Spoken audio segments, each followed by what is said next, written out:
Buenas tardes y bienvenidos a El Mundo Ahora en France 24. Soy Rosa Pérez Masdeu. Vamos con las noticias.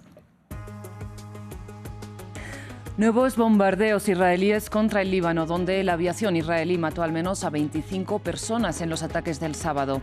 Naciones Unidas denuncia que Israel viola el derecho internacional humanitario al atacar zonas civiles. En la Franja de Gaza, en las últimas horas, el ejército israelí ha matado también a 46 personas en bombardeos contra una escuela y una mezquita, entre otros puntos. Hamás afirma que se enfrenta cuerpo a cuerpo con las tropas de Israel en el norte del enclave palestino.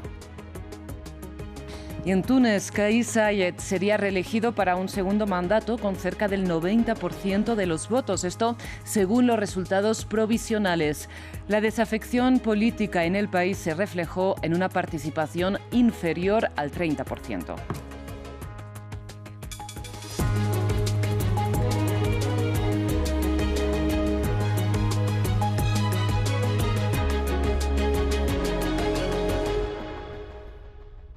Iniciamos en el Líbano, donde a esta hora Israel está bombardeando nuevamente los suburbios del sur de Beirut. Esto después de que durante la pasada noche la aviación israelí haya llevado a cabo los bombardeos más intensos desde que escaló su ofensiva contra el Líbano. Esto según reportan varias fuentes sobre el terreno, entre ellas nuestra corresponsal Etel Bonet. El gobierno libanés informó que este sábado fueron 25 las víctimas mortales de los ataques del ejército israelí.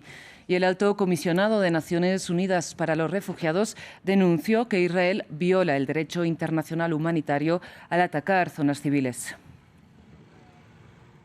Por otro lado, funcionarios de seguridad de Irán han declarado a la agencia Reuters que perdieron el contacto con el comandante de las fuerzas Quds de Irán, Esmail Qani.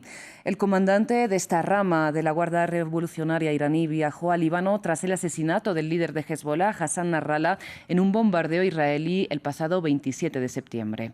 Y de hecho, las fuentes señalan que estaba en los suburbios del sur de Beirut durante el ataque de la aviación de Israel de este pasado jueves, que tenía, recordemos, como objetivo declarado a Hashim Safieddine, uno de los hombres señalados precisamente para asumir el liderazgo de Hezbollah y con quien la organización tampoco tendría contacto, según trascendió este sábado. Por otro lado, las tropas israelíes avanzan también en la ofensiva contra la Franja de Gaza, donde en las últimas horas han matado al menos a 46 personas, entre ellas a 9 niños, en un bombardeo contra una escuela en Jabalia. Por otro lado, Hamás asegura que mantiene combates cuerpo a cuerpo contra las tropas de Israel en el norte del enclave palestino. Esto un año después del inicio de la invasión israelí, que empezó precisamente, recordemos, por el norte de la Franja de Gaza. Escenas de desesperación y dolor en Gaza. Estas mujeres buscan información sobre sus familiares. Algunos han sido asesinados en un ataque aéreo israelí durante la madrugada, que ha destruido una mezquita y una escuela en Deir al-Balah. Al menos 26 personas murieron y otras 93 resultaron heridas, según un portavoz de Hamás. A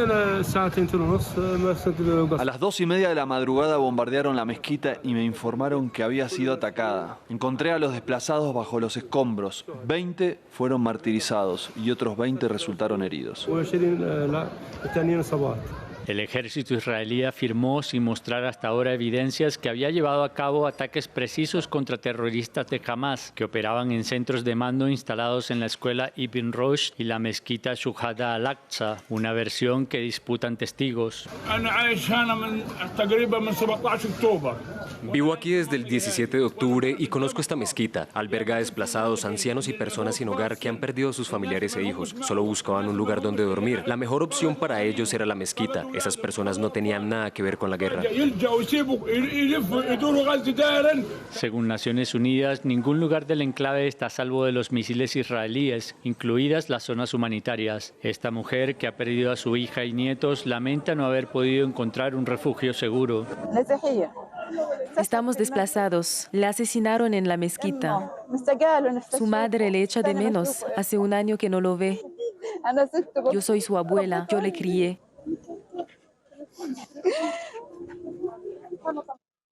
Mi otra hija fue martirizada, sus hijos fueron martirizados. Mi corazón está roto. ¿Qué puedo hacer? ¿Qué puedo hacer? Un duelo que al menos por ahora estas familias deberán hacer al mismo tiempo que buscan un lugar seguro. Este domingo el ejército israelí emitió nuevas órdenes de evacuación para Al-Nuseirat, obligando otra vez a cientos de familias a abandonar sus casas. Precisamente en la víspera de que se cumpla un año de ofensiva contra la Franja de Gaza, donde el ejército israelí, ya lo saben, ha matado a más de 41.000 personas, miles de manifestantes han salido a las calles alrededor del mundo en apoyo a Palestina. En Berlín, cientos de personas pidieron la libertad para el pueblo palestino y denunciaron que los derechos humanos no deberían ser un privilegio.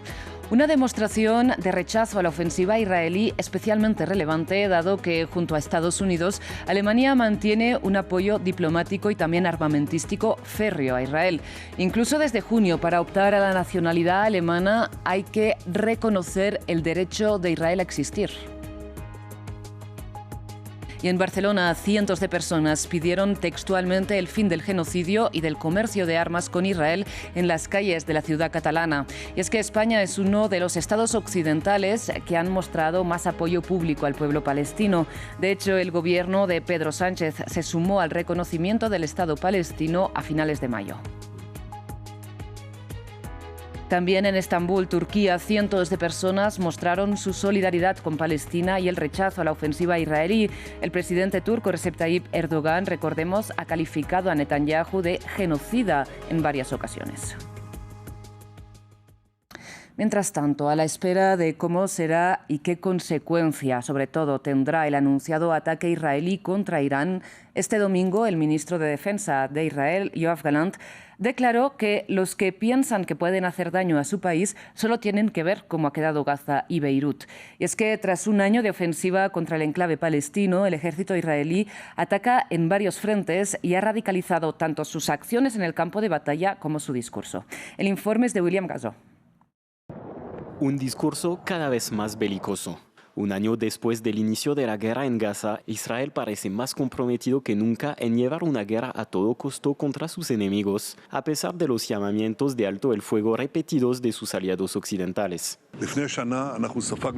Hace un año sufrimos un golpe terrible. Durante los últimos 12 meses hemos estado cambiando la realidad de un lado a otro. El mundo entero se ríe de los golpes que ustedes infligen a nuestros enemigos y yo los saludo y les digo, ustedes son la generación de la victoria.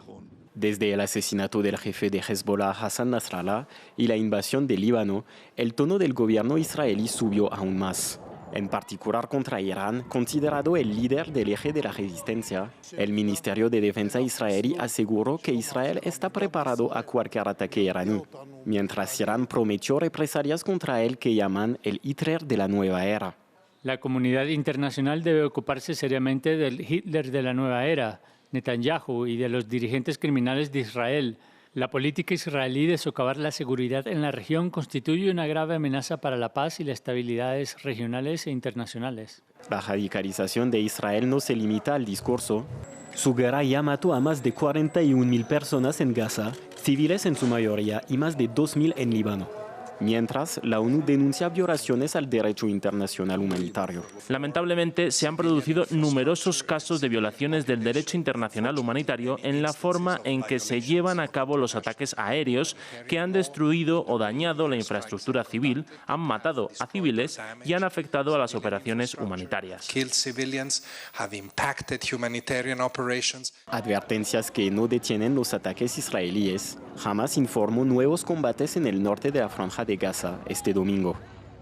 Por otro lado, hoy también avanzó la polémica entre Benjamin Netanyahu y Emmanuel Macron, y es que el Elíseo publicó un comunicado en que calificaba las palabras del primer ministro israelí de excesivas e irrelevantes, mientras aseguraba que las relaciones entre Francia e Israel son sólidas. Esta es una respuesta a la crítica expresada por Netanyahu, que aseguró ayer que Macron debería avergonzarse de haber pedido un embargo armamentístico contra Israel. Y es que el mandatario francés hizo efectivamente estas declaraciones en una entrevista en la radio France Inter. Sin embargo, horas después, el Elíseo aseguró que Francia continuará enviando el material militar comprometido con la defensa israelí. Esto según fuentes del Elíseo, precisamente citadas por BFM TV. Sin embargo, las declaraciones de Macron se enmarcan en su defensa de una Europa independiente de Estados Unidos, en sus intereses geopolíticos. Cambiamos de tema y vamos a Túnez, donde el presidente Kais Saied habría sido reelegido para un segundo mandato con el, atención, 89,2% de los votos, según resultados provisionales citados por la agencia France Press. La autoridad electoral comunicará los resultados oficiales el lunes por la noche, pero de confirmarse la cifra provisional no habría, evidentemente, segunda vuelta. La participación ha sido del 27,7%, según informa la agencia EFE, es decir, 20 puntos menos que en la primera vuelta de 2019. Una caída drástica que refleja la desafección política en el país, sobre todo entre la población más joven, afectada por un desempleo juvenil del 40%. De hecho, solo el 6% de los electores de entre 18 y 35 años acudió a las urnas este domingo y este sector, sin embargo, representa más de un tercio del censo electoral. Cambiamos de tema. En Brasil se celebra la primera vuelta de las elecciones municipales en más de 5.500 ciudades este domingo. Esta mañana el presidente Luis Inácio Lula da Silva ya votó en Sao Paulo en unos comicios que se leen como un plebiscito al año y medio que lleva de nuevo en el poder. El Tribunal Electoral estrena además un sistema renovado de urnas que las autoridades distribuyeron desde hace días en puntos de difícil acceso del país. Nuestra corresponsal viajó hasta la isla de Paquetá y nos trae la historia. La urna electrónica es el símbolo de la democracia brasileña. Cada vez que hay elecciones, los funcionarios del Tribunal Electoral revisan todas las urnas del país. Mauro es el jefe de esta sección de Río de Janeiro. Aquí las urnas son probadas y reparadas si es necesario. Después son selladas y embaladas. Las urnas no pueden parar. Si paran el domingo hay problemas. Aumenta la fila y la confusión. Entonces todo este trabajo es de prevención para que el día de la elección no haya ningún imprevisto. Salen de este almacén rumbo a los colegios electorales de este distrito. Son 7 colegios y 7 urnas de reserva.